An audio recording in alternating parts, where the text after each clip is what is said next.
Michaela Lewis, and I'm here with Zevi Lowenberg, and we're talking today about the 2014 general election.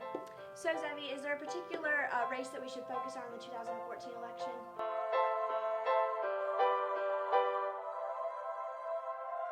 Actually, we're going to look at the Iowa senatorial election. Chuck Todd recently talked about how important it is. He's the chief White House correspondent for NBC News. Oh, wow.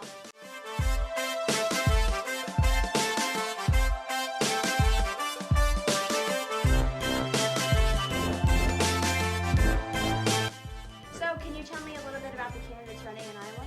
Yeah, so the Democratic candidate is Bruce Braley. He's the current U.S. representative from Iowa's 1st District. And he's opposed by the Republican Joni Ernst, who's a lieutenant colonel currently serving in the Iowa State Senate. So what are the issues that both the Democrat and the Republican candidate are running on in this campaign? First and foremost, you have to look at the farmers in Iowa. It's a Midwest state, so the farmers make up the majority of their workforce. Secondly, with Joni Ernst being a soldier, and actually Bruce Braley is on the Veterans Affairs Committee in the U.S. House, so looking at national defense and giving benefits to soldiers is probably the second most important issue in Iowa. Well, Tom Harkin, the senator who is leaving the seat vacant, he actually has a piggy bank of roughly $2.4 million that he hasn't given to any candidate. Can you tell me a little bit about how the Democrat and Republican candidate have raised money for their campaigns and what they've spent it on? Absolutely. So each candidate has raised over $15 million. Republicans actually come in around $30 million for Joni Ernst. And they've raised it through mainly super PACs. We're looking at super PACs like the NRA for the conservatives, and farming actually giving money to the Democrats. Along with that, the Democrats and the Republicans each are giving party money, upwards of $6-7 million to each candidate. Tom Harkin, you mentioned, he does have $2.5 million. And that's because he's the 6th longest serving senator current. So it's a seat that has been held by a Democrat since the mid-'80s.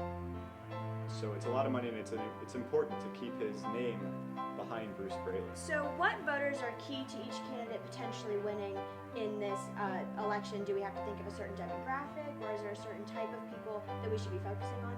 So we just looked at that, we just examined that, and it turns out that women are going to be incredibly important in this race. Women poll, or Bruce Braley polls way better with women. He's up 14 points right now. Wow. But he's losing the race because he's down 18 points with men. So if women come out to vote and they come out strong, Bruce Braley's looking much stronger. But Joni Ernst polls incredibly well with men and not well with women.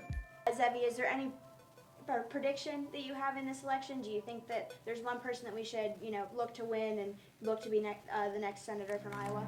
This is an incredibly interesting race in Iowa. It's the first time there hasn't been an incumbent running since the early 80s. Both Senator Grassley is the Republican senator from Iowa. He's been serving since the 80s, and then Senator Harkin as well from the 80s. So we're going to see what Iowans think about the new Senate candidates. But if men come out to vote, and it looks like they're going to, they're the ones that are polling like they care a lot more.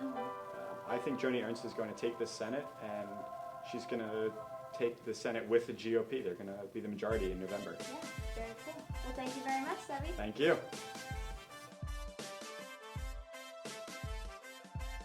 My name is Mitchell Sheets, and I'm here with I'm Courtney Alferry. and we're here to talk to you about the 2014 House elections in Iowa. Iowa's broken down into 4 districts, but today we're focusing only on the 3rd district because that is the main toss-up state, and that's where all the focus is on.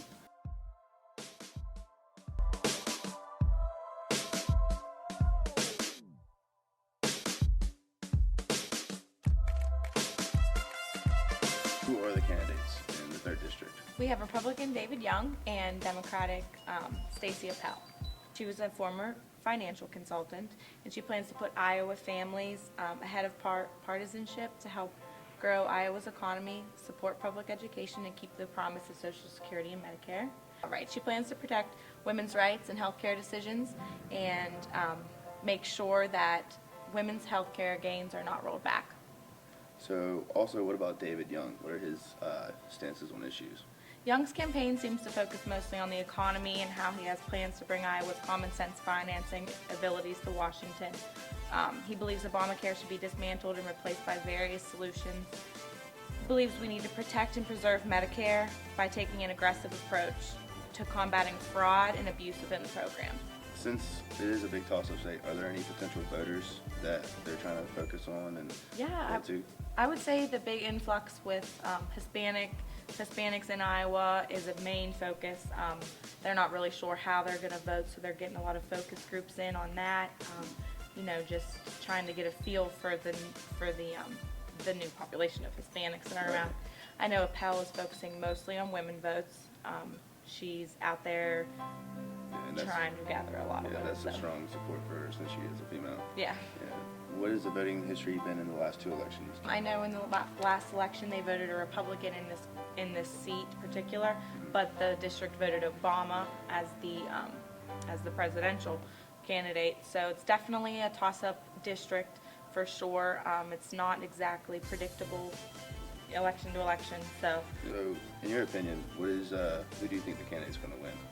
in my opinion, I believe David Young. He's kind of giving Iowans a really clear idea of what he wants and what he wants to do in Washington.